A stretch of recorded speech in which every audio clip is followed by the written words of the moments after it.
November 1975, a month that will live in infamy. At least that's what they said back then. On the 10th of November, a massive freighter called the SS Edmund Fitzgerald sank in the icy waters of Lake Superior, with all 29 crew lost. To this day, nobody knows exactly what happened to her. There was no distress call, no warning. 1 minute she was sailing through the night. The next, she was gone. This is the story of the SS Edmund Fitzgerald, possibly the most haunting shipwreck in the history of the Great Lakes. Built in 1958, the Edmund Fitzgerald was state-of-the-art when it hit the water. It was 729 feet long, had a beam of 75 feet, and could carry almost 13,000 tons of cargo. On the night it sank, it was carrying 26,116 tons of taconite, a type of iron used in the production of steel. This made the ship about 2/3 full by volume, which was well below its maximum capacity. The ship had an experienced crew. Captain Ernest McSorley had been with the company for 25 years. He knew these waters like the back of his hand. That night, he and his crew were sailing from Superior, Wisconsin to Detroit, Michigan. The trip was short, just a hop, skip and a jump across Lake Superior. But this part of the lake can be treacherous. Storms can come out of nowhere,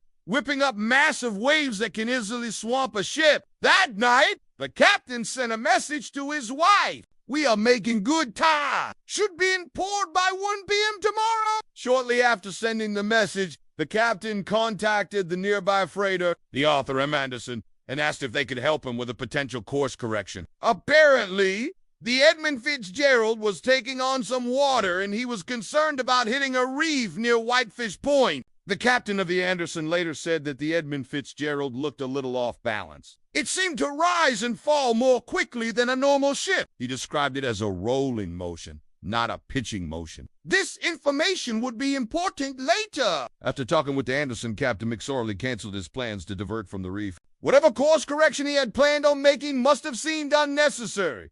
The ship continued on into the night. The waves grew larger and larger. Some accounts say the ship was taking on water again.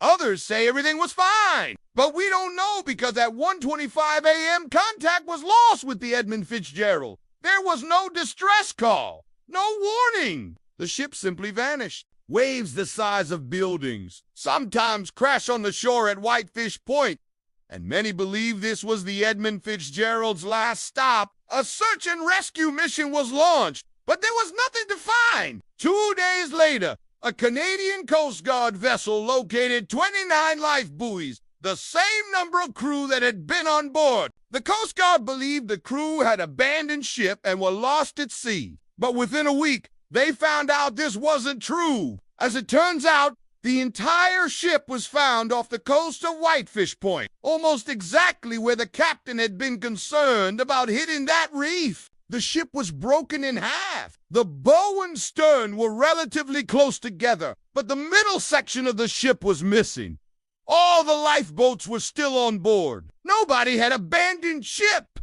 There are conflicting reports as to why the ship sank. Some say it was a rogue wave that hit the ship, causing it to crack in half. Others say the ship was overloaded and sprung a leak, causing the cargo to shift and ultimately break the ship in half. What we do know is that the ship was sailing in some of the worst conditions Lake Superior has ever seen. Waves the size of houses are not unheard of on this lake, even in the best of conditions. The wreck of the Edmund Fitzgerald is memorialized in a haunting song by Gordon Lightfoot. If you want to hear more about this wreck, stay tuned for more updates.